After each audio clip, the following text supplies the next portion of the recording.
Very nice. This is Ant Law, fantastic UK jazz guitar player that I met many years ago. What did we say before when we were chatting? 15 years ago? 16 years? 16, yeah, I think 16 years ago, a long time ago. And you were pretty new to jazz back then, but is now terrifying and doing stuff I don't get on a tuning that I don't understand as well. So, just as a way of introducing, what's a summary of what you do now? Well, you're a jazz guitar player. Yeah, I suppose I'm a jazz guitar player. So I play some gigs where I'm playing lots of jazz standards and things like that, and I do some more contemporary jazz or modern jazz type of projects, more exploring written material and compositions and things. And I do a little bit of commercial work, like depping on some of the theatre shows in the West End and things like that. Cool. And you've just got a new record out? Yes, just got a new record. Actually, it's coming, yeah, it'll be out on November the 9th, so we'll see when this comes to fruition. Well, let's get this out on November the 9th then. Okay, great, yeah. And it's called Life I Know, and I hope you enjoy it if you manage to check it out. Cool, okay. You too. Life I Know is? So Life I Know is From the Lyric to Pure Imagination, which is one of the singles. It goes, there is no life I know that compares to pure imagination, or something like that. So I just like that, you know, the life I know, my story, my life, you know, we all have our thing, so. Cool. Yeah. Now, yes, we met at Wellington College, first of all, where I was teaching, doing like the regular slog. I think I used to do an 8 till 8 there, 12 hours teaching in a day. It was a pretty rough day. And you were studying there, although you weren't my student. So I can't remember how I ended up coming round to yours, but I don't know. But you came for a private lesson. I came for a private lesson, and it was about jazz, even though I'm not really a jazzer, right? Yeah. I think I came and I said, "How do you play jazz?" And you said, "Well." You said a few things. You said that, you know, you could get a real book, which is where all these tunes are collected together, and you can see what the chords are and what the melodies are. And you said you're also going to need these kind of 4 key arpeggios, which was major 7, minor 7, dominant 7, and minor 7 flat 5. And then you said, you know, sort of link them together, and you also showed me actually that Satriani made the changes. You told me about this idea of making the changes, you know, which is obviously really important in all music, but probably jazz, you know, it's really crucial. And how Satch did in Surfing with Yellow. And I thought, okay, cool. Well, if Satriani makes the changes, then that's cool with me. It's not just for some jazz snobs. It is actually a really key thing in all music, but particularly what you do. It's because the changes are many and complicated. It sounds like when I'm listening to your music. Yeah, for sure. I like harmony. I like chords and sticky chords and things that change key a lot. There's plenty of great music that doesn't change key at all, and you know, we can stay in our sort of pentatonic box. Many people for an entire career, and it's absolutely great. But some tunes, if they're more harmonically involved, you've got to be moving around and changing key a lot more frequently. So how did you after our lesson, what was your path as a guitar player? Where did it take you? So I stayed on the proper responsible path, which was to Edinburgh University, and I did a physics degree, But one of the first things I learned was that I didn't want to do that for a living. So then I thought, okay, the clock's ticking. At the end of this degree, I'm going to have to be able to make a living from playing guitar. So I better get practicing. So there would be days where I do the sort of 40-minute walk across town to the lecture hall and sort of sit there for a minute and then think, oh, I can't take it, I've got to go and practice. And then I just do the same 40-minute walk.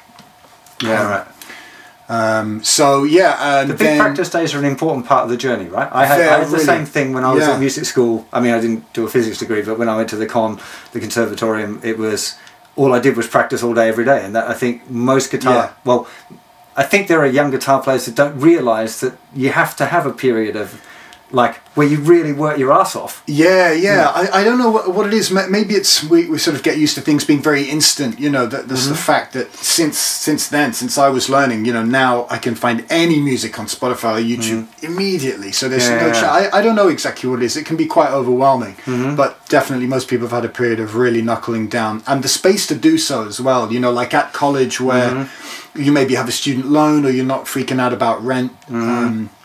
You know, those sorts of things, and you have the time and headspace to just really go deep into one thing and practicing.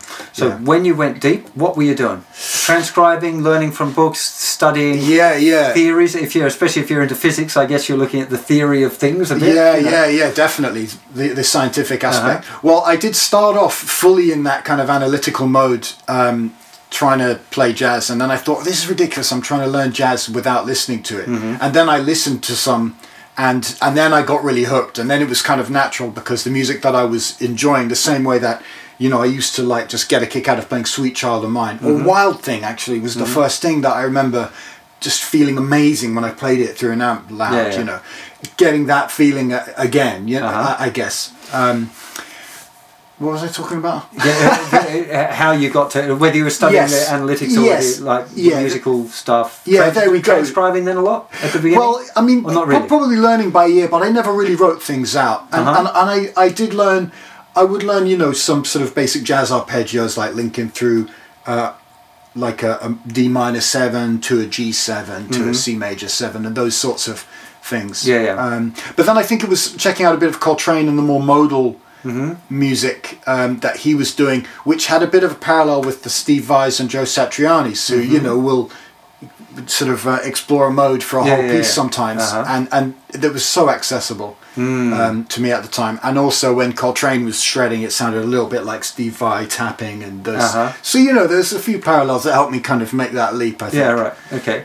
And so you studied, that was in Edinburgh was where you put the hard yards in? Yeah, I reckon so. But you also studied at Berkeley for a little bit, right? Yeah, I went over for 3 months in a summer when there was no term at Edinburgh, but there was a semester, as they call it in the States, at Berkeley, Berkeley College of Music, and that was great. Everyone was way better than me. There were seemed like millions of guitar players. It was probably just hundreds or thousands, but everyone was better than me, younger than me. It was great.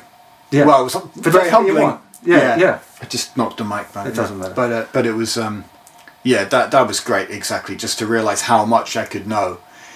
And what were your specific takeouts from that? Well, on the first day I had a jam with someone and we played Cherokee, and he played loads of crazy diminished stuff, and I was saying, you know, the half-whole stuff. And I remember, man, what are those notes? And he was like, look, don't worry, you're going to learn all about this in the next couple of weeks, but it was all half-whole stuff. Check it out. You know, you can play a G triad over B flat, and I mean, that to me is still incredibly profound, the way, you know, the diminished thing, which is kind of in 4 keys at the same time, maybe, or kind of in one key, kind of in no keys, just sort of zooming out and thinking, okay, wow, like what can you do, you know, just really, you know, seeing how things sound and letting the different sounds wash over you, I guess. So okay, now we're going to get into some heavy duty stuff. So things like your new record.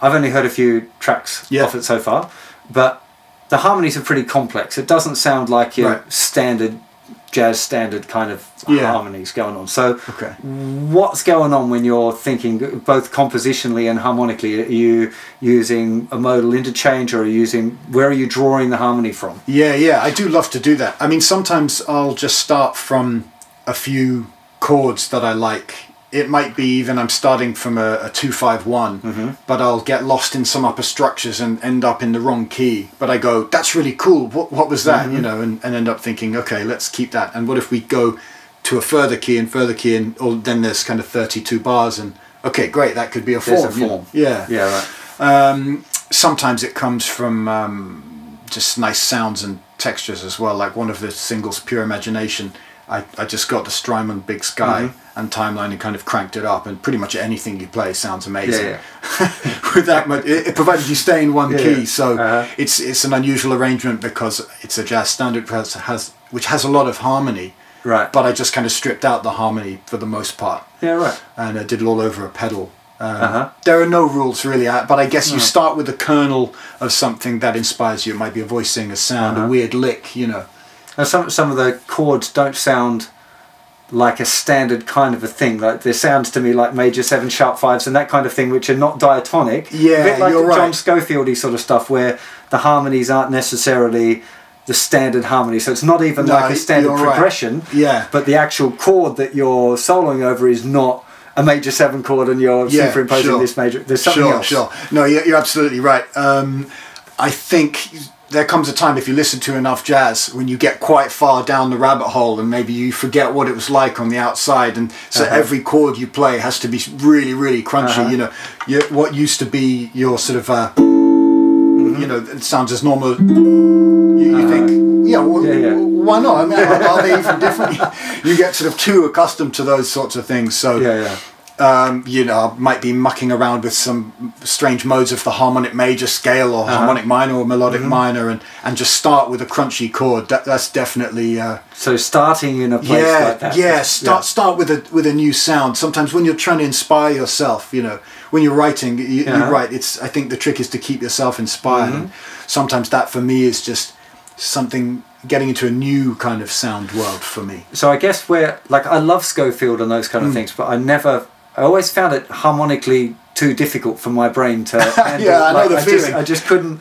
I know the feeling. I kind of get it because it's just music, and music is just hearing sounds and trying to find sounds or whatever. But I guess for me, some of that where the home chord is already dissonant, it seems difficult. Like a lot of the rules that I feel about jazz, of this idea of consonants moving into something that's harmonically complex and then moving back again, so you get that kind of the resolution of the tension. There's some journey. It's still tense when you land back on the one. I know what you mean. I'm thinking in particular of a Sco tune that I think it begins with this weird. It might be called Prototype. Is that maybe? I can't, anyway, there's this one Sco tune that begins with a really weird chromatic thing that you try and work out what scale you could play over all the notes, and there isn't one. So from the outset, it's a pain in the ass, you know.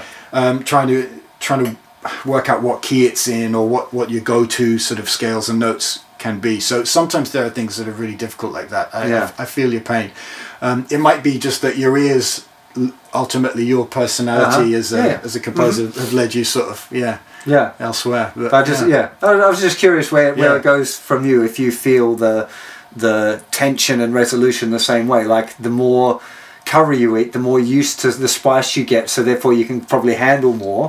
So I'm wondering if harmonically it's a similar thing, that you're saying, like not just you want to keep yourself interested, but maybe you hear, I'm picking on a major 7 sharp 5 because it's kind of an outside. That's really crunchy. So that sort of sound as a resolution, you might hear as, it's resolving to this chord, whereas for me I'm like, you can't resolve to that. That's like the out sound. Well, I kind of agree.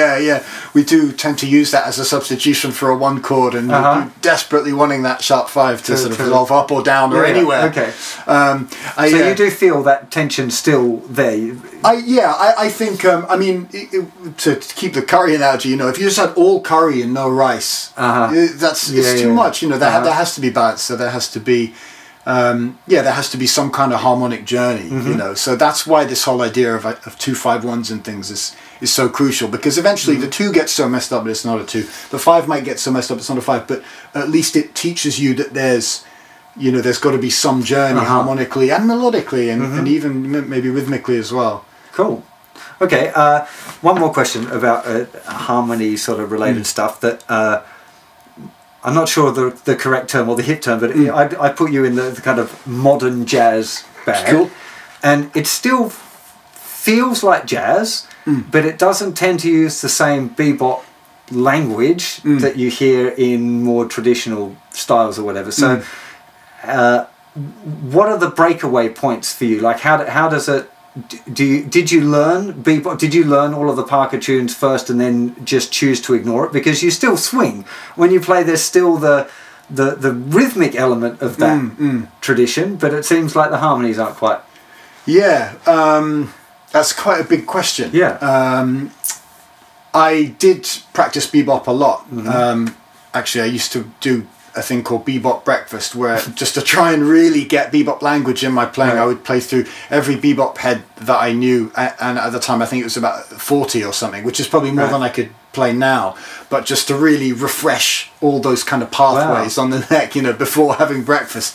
Or maybe it was after, I don't know, we called it Bebop Breakfast anyway. But so I did do that, but I think maybe what was most exciting for me was the rhythmic aspect, and even just the idea of soloing and being free. So probably a lot of my music and the music that I play, sometimes there won't be any harmony, it'll just be a pedal, and that means you can kind of impose whatever harmony you like. So kind of time, no changes, but around a pedal. Yeah, or like C pedal.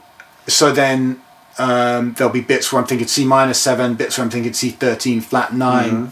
There's bits where I'm thinking, I mean, anything really, thinking in a different key, maybe from time to time, you know, if you try and create tension. Try and let the story kind of come out and go where it needs to go, and maybe not trying to worry too much about how you're going to resolve it. Usually that tends to take care of itself, I think. But I mean, bebop's great. Yeah, I certainly did put a lot of time in over those forms, and I think I think it's really important, because you have to learn how to not play changes or how to play free. I think you have to understand what it means to play changes really specifically, you know.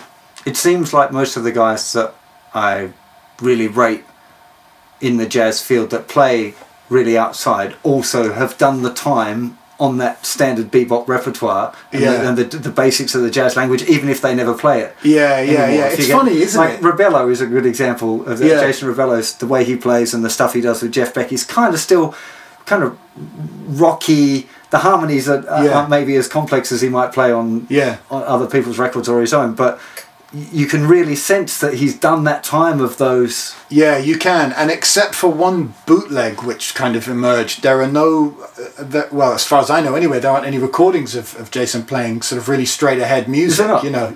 Like out there. He's got lots of his own albums and things, but none of them actually, well, they're all original compositions. None of them are really rooted in really standard, you know, like Days of Wine and Roses, Scrapple from the Apple kind of tunes. But, you've worked with him, right? Yeah. Have you ever jammed with? Have you ever tried playing a standard with him? I have. We did a couple of concerts where we would play kind of like Oscar Peterson's music. So we would play Days of Wine and Roses and things like that. And yeah, he sounds great. He's definitely a big part of him. Is that thing? Yeah. Wow. And other notable records that you've played on, or guys that you work with regularly? Well, Tim Garland is someone, if people are checking out kind of jazz, they may have heard of Tim, I guess, because he played with Chick Corea and stuff like that. So yeah, I played on his last album, One, which actually it was the one before last, and the one before that, and the one before that. The album One, people tend to like, so yeah, you can check that out. That's worth a listen. Yeah. Cool. Now, we're going to do a separate video about this, but you also tune in fourths. I do. So when or any of you watching Ant do the little chord thing at the beginning, it's like, hang on, none of that, I don't know any of those chords, it sounds really weird. So, what's going on with it? So I just decided to go all the way down. And I think it was around the time that you said, man, you're going to need these arpeggios. And then I thought, well, that's going to be such a pain. If I have to learn D major 7 and A major 7 and E major 7, what if I change to fourths? Then it's just going to be the same pattern moved across. I thought I'm going to have to learn way less stuff. Yeah. You know, the easy way, the path of least resistance. So so that's kind of why I did that. and now just, you know, facing the repercussions in my own playing, you know, any of which well, let's talk about the fourths dilemma, because I think it's quite an interesting one, and there's a few great cats around at the moment playing with fourths, so I think it's a really interesting thing. So being that Ant's album came out today, make sure you go and check it out. There'll be a link in the description of the video. Terrifyingly great guitar player and some really, really interesting composition stuff if you're into the jazz, modern jazzy things. So make sure you go and check that out. And thanks for coming down, man. Pleasure, man.